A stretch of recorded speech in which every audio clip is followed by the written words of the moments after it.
Welcome back to Studio 771. It's Charles Barjon. We have Antasia and Harmony, and we're back with another Uncensored podcast. And this week, we really just want to get back into the topic of sexual assault and how that ties into our social justice work here on campus.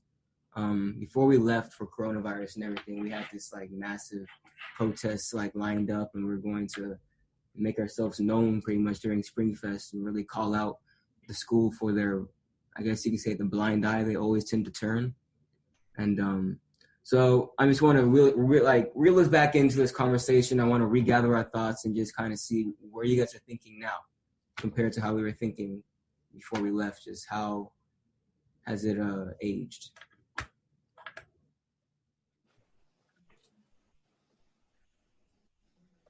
You're on mute. Sorry.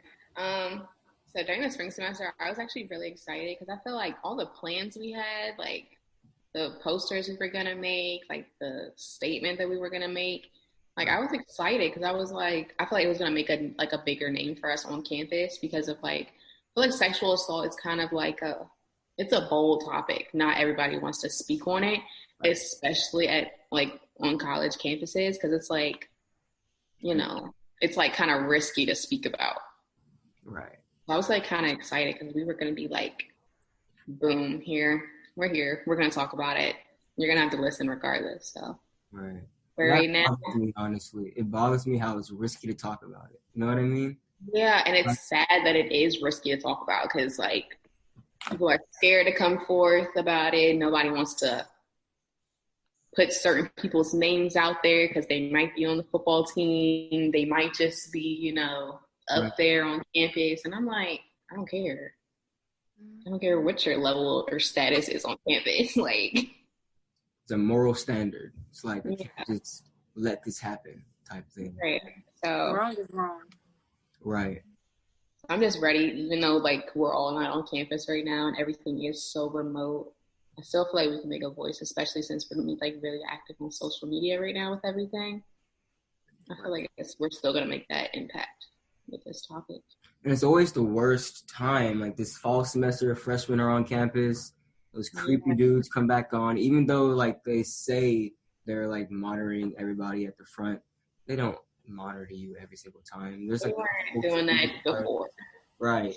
And even with coronavirus, they're going to take your temperature and then they see if you have a room key.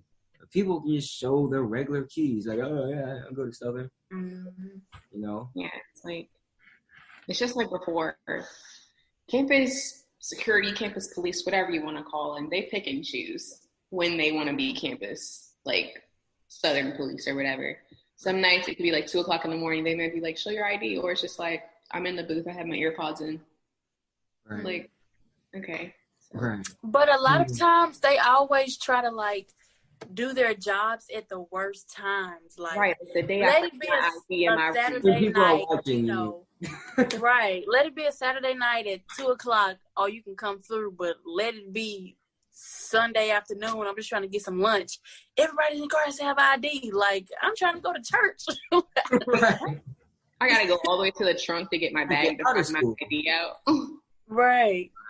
The certain ones, really. And you know what? And right now it's really a problem because they're making people walk around campus. I don't know if you've seen the tweets, but I've seen tweets of them saying, so right now they have the back entrance by the apartments, the 100s, 200s, 300s. That's the only real entrance we can go through because they tore the bridge down the middle of campus, linking campus and residential. So if you don't have your ID or a key to because it's not even ID based anymore, it's key based. You can't get on campus if you don't have a key to live in a room somewhere here. So basically, they make people walk all the way back around the other way and come onto campus late at night. And the topic of sexual assault because it's dark, there is no lighting on campus, and there's no lighting in the community around the campus. Southern and Scotlandville isn't well lit at all. And that's always been a problem. I feel like we've been trying to say that there's no lights in the back of campus. Right. Even on the main campus. Even walking the main campus at night, it's what? There's no lights. Mm-hmm. Or they're flickering. Right. Yeah. Or they're flickering. Mm-hmm. It makes no sense. And what are your what are your thoughts, Harmony? It's like since spring to now, how have you, I guess, if you have changed a lot? Any new ideas? Even though I'm not on campus, I am at home. Yeah. I'm not on campus, but I am still excited because, like Antasia said, and like you said, it is something that needs to be talked about. Whether it's virtual, or on campus, we can, still get the word out, make sure we get on social media. I think that we could possibly, and it may be hard work, but just like we were going to have the conference, I feel like we can still invite people, to come on and talk. I don't know if we discussed it or not, but I feel like we can, still invite people to come on and talk, And that's something I want, like, this podcast, and I guess it's like my calling out now on the podcast. It's like, this really is for the people, you can say. It's for the campus. It's for the students. And, like, it's really, I guess you say, disheartening at times when they don't use it to the best of their ability. Like, they can literally come on here and either call people out or call attention to whatever topic they want to. And I really hope this next generation of Jags understands that. Like, they don't have to be silent. There shouldn't be a fear of you calling out your professor, your peers, your friends, or it doesn't matter who it is on campus. You shouldn't have to feel scared. If you don't feel safe on campus, you shouldn't be here. And that's right. And I honestly just feel like, us as an organization, we have to make that sacrifice to where, if they're scared to call them out, then we have to take the responsibility, and call them out.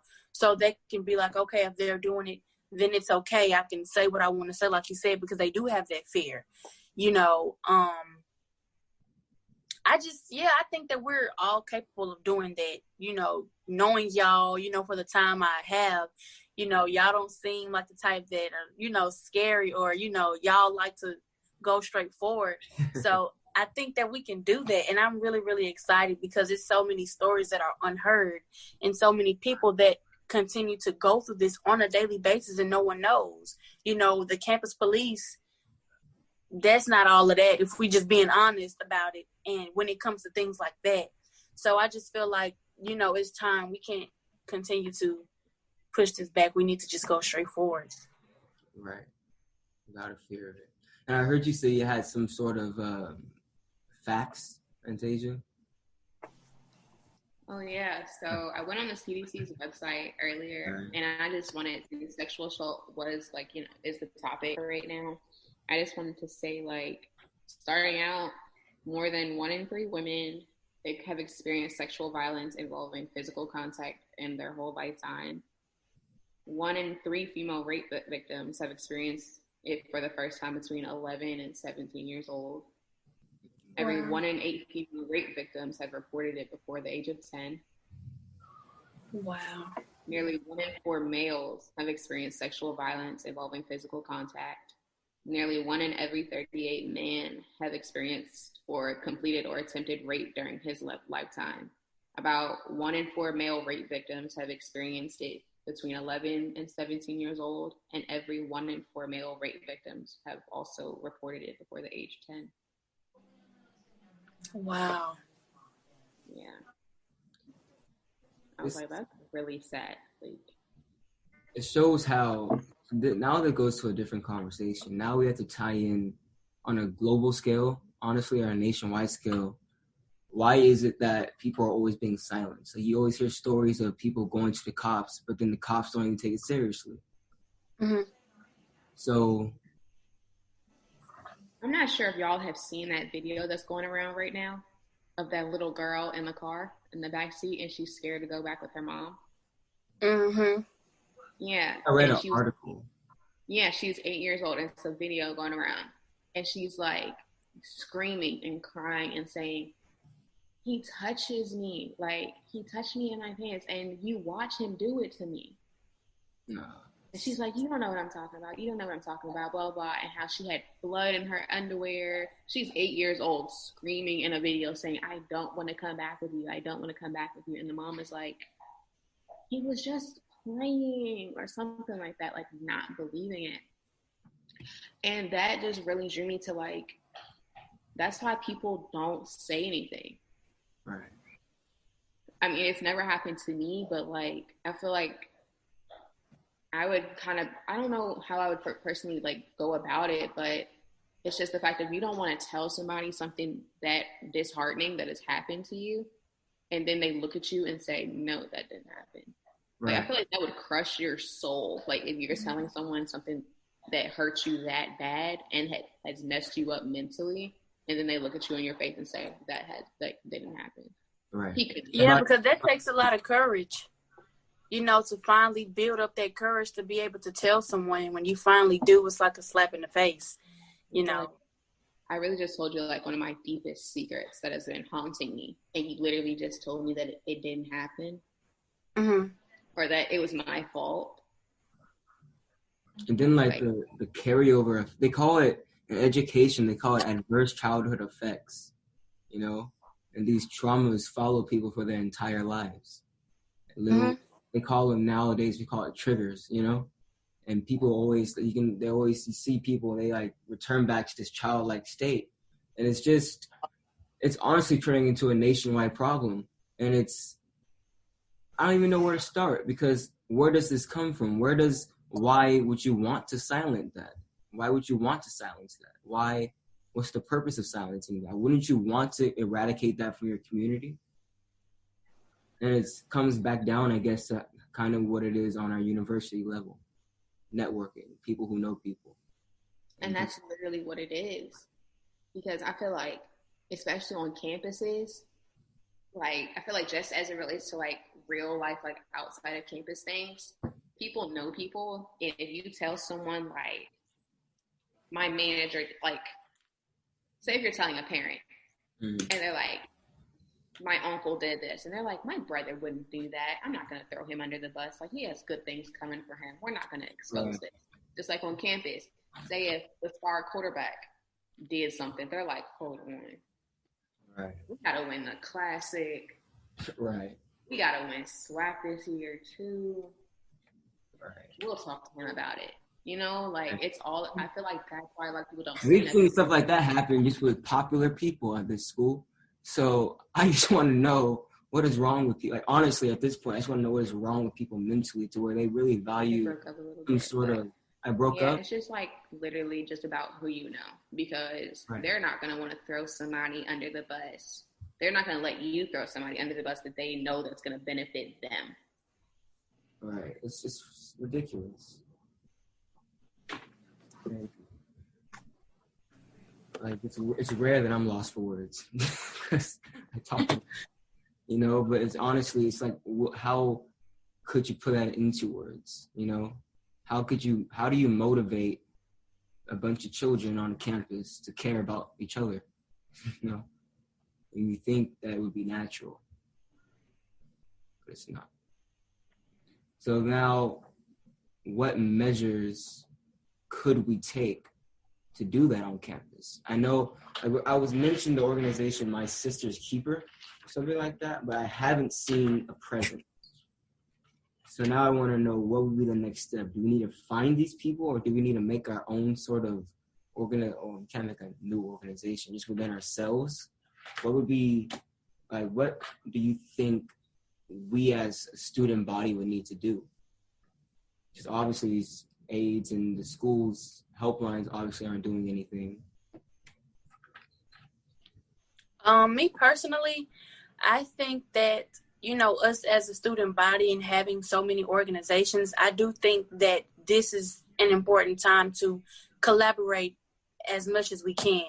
I feel like once we get all of the organizations on campus to all be on one accord and say, hey, all of us are going to come together and fight for this. And then in our own organizations, we're going to be each responsible for one part. You know, somebody take care of this, another organization take care of this, and we all kind of just accomplish one big picture.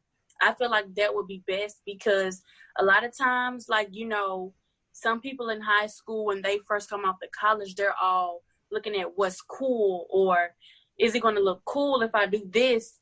And, you know, a lot of them are still immature and have that mindset. So it's like, if they see it more in their faces, you know, they're not going to have anything to do but that, you know, once they see so many people doing it. you know. So I do feel like, right.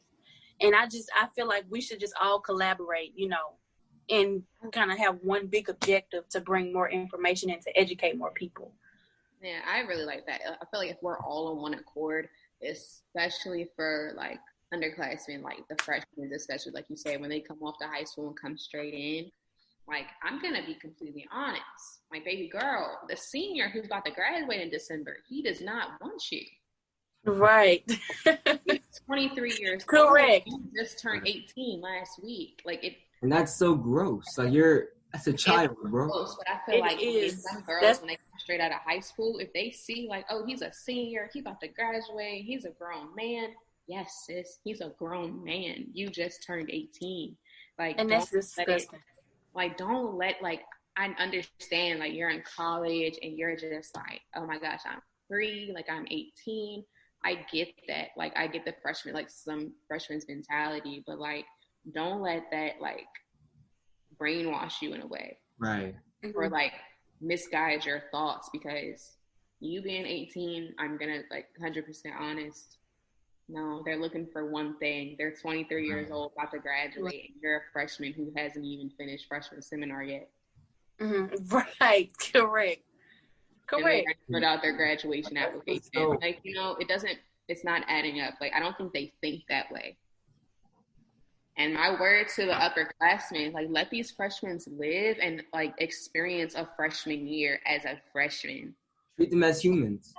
They're not objects. Treat them as humans and young women. Like, look at them as, like, your little sisters or, like, right. You know, even for upperclassmen girls, like, leave these little 18-year-old freshmen alone. Right. Like the boys too, like let them experience freshmen as freshly 18-year-olds going onto campus and living life for the first time. Like don't try to like, I don't know what the word is, but don't come as them as a grown adults praying after little kids. Right. Right. Just be mentors. Yeah, be mentors and guide them to where you want them to be. Think of them as your siblings. Like big brothers, big sisters, not your distant cousins. Yeah, distant cousins. We're all a big family on Southern. Think of it that way. Right. And I want to share this. Let me see if I can share my screen, because this here, is it sharing? I don't know how to do this. I haven't done this in so long. You just hit There it is. You see it? Yeah. All right. So the organization, the Restorative Center, the TRC, they use this model I just call it the circle, basically. And you can do this in real life. Imagine each of these yellow dots being a person, pretty much. And you sit in a circle, and the circle is a space where, well, let me get it exactly right. I have a picture that explains it, because I don't want to misquote or missay anything, because it's actually a very beautiful way she explained it. So a circle keeper code. So the person who runs the circle is called a circle keeper, right? And these circles are places where you can come and speak freely. You can share anything freely. So in the Circle Keeper Code, it says, all are welcome, none may sabotage. It says, we are caretakers of a sacred space, which is the circle, being that space. We are experts in form, not substance. We check our agenda at the door. We are energy workers, she says. We do the work and surrender the results. We model authentic presence and easeful listening. We do our shadow work, which means identifying, examining, reclaiming, and releasing these things. We hold space with humility. We have compassion for ourselves and others. And lastly, we seek to be the change we wish to see. And this is the restorativecenter.org, phone number 917-310-1764. And I bring this up because we need to have more spaces at Southern. Say all the organizations at Southern met in a big circle in the library. And everybody spoke freely about who they think they are and what you're doing. Like, hey, I don't think you're doing enough of this. Well, I don't think you're doing enough of that. And they're having honest conversations. But the point isn't to make any rifts. The point is to unify together and work on an actual goal. Work on helping each other, bettering ourselves. Iron sharpens iron. Diamond sharpens diamond. You know what I mean? So with a model like this, I believe we can have talks about sexual assault and issues of sensitive nature, because in that circle, the conversation stays there. We don't like say Harmony, you tell a story that's very moving and you only want it to stay in a circle, it stays in that circle. It's like Las Vegas. What happens in Vegas stays in Vegas. So we keep these conversations here, but we're also allowing the conversation to exist.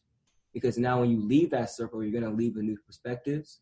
You're going to leave with new friends. You're going to leave with new outlooks. You know what I mean? You're going to leave with the sense of, I did something today.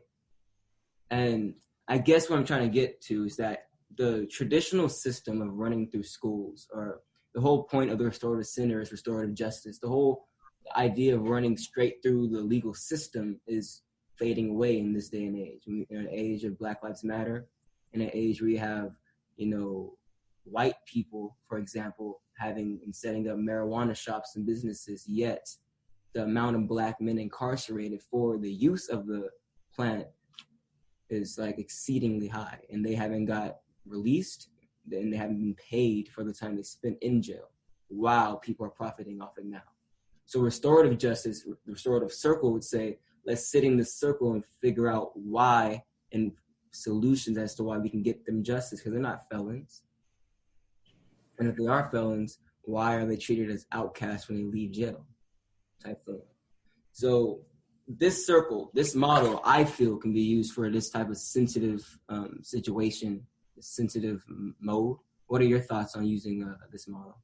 I honestly love this. I really like it because I feel like that we could do so much with this. I honestly wish right now COVID wasn't happening. Right, but that's the beautiful thing about it. You can do it remotely. See, and I like that too. It's just because I feel like sexual assault is such a sensitive topic to some people, like they don't want to open up about it. I feel like it would be in like such a great way if we were like, you know, in person, and we could ensure that what is said in the circle does not leave. Right. Mm-hmm.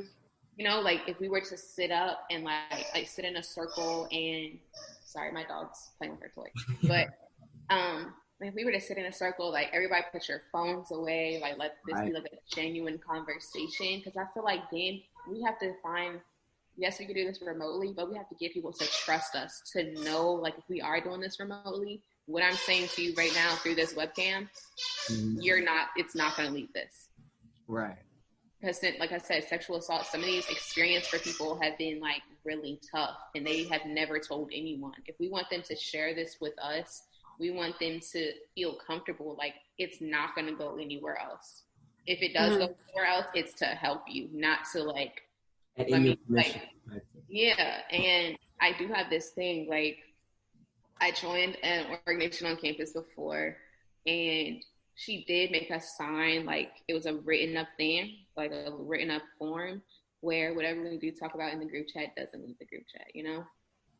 Because I'm not sure if there's a way that we can do that as well, because I don't want anything to backlash on us if we were to have this conversation, you know, and have people join us and feel comfortable. I don't want this to probably wouldn't be recorded meetings. It'd just be meetings.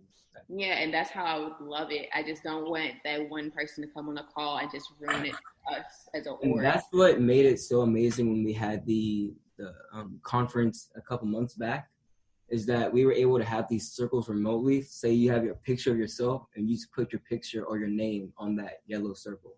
So, and you know the order the circle goes. So, after Harmony talks, I know I have to talk type thing. And you just all answer the same question. Like say I post a question like, what is your favorite memory from childhood?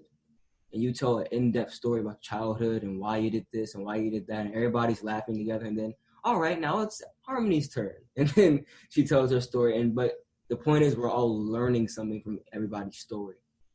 And that's just the beautiful part of it. And I also wanted to say that from these circles, we tend also to break out into what we call breakout rooms. You know what I mean? So say it's a circle of 15 people. We might break out into like 5 groups of 3 real quick and be like, all right, you go do that, you do that, you do that. We're going to have these different conversations separately. Then when we come back to the collective circle, we're going to have some feedback, something to give.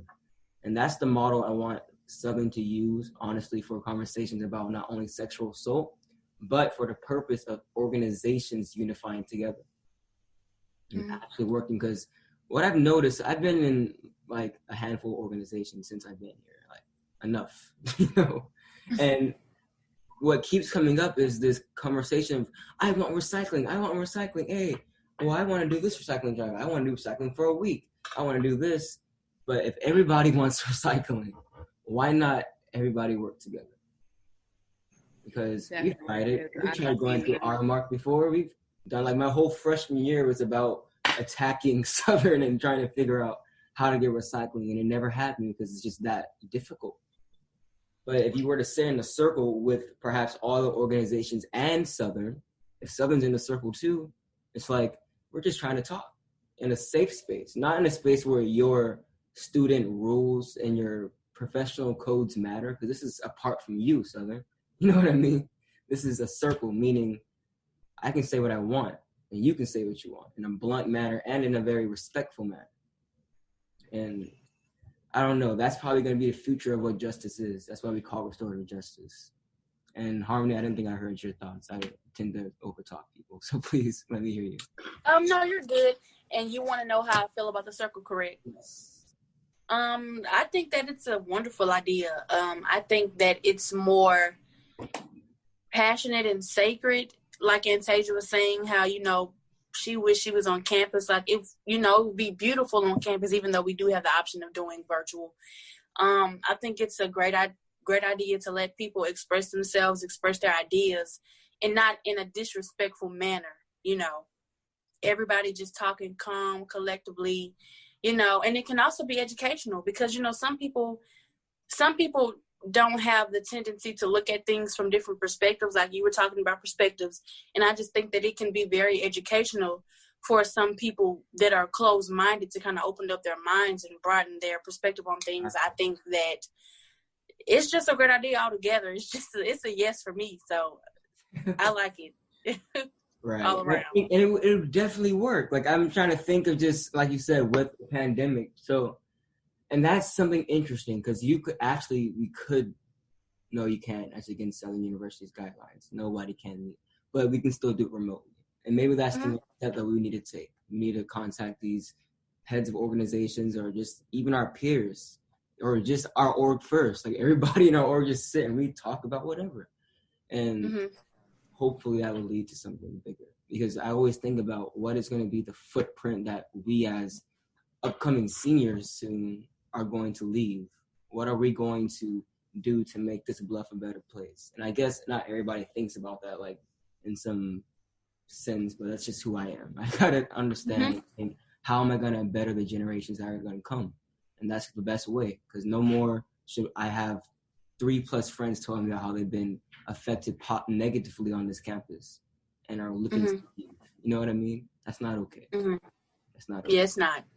If you can't hold your students and retain people, there's an issue. So. Right. Closing statements. Anybody? I guess just be safe. I guess this is just something that we all need to continue to think about, you know, to kind of get more ideas to actually make this happen. This is something that I, you know, want to see happen. You know, I don't want to just talk about it.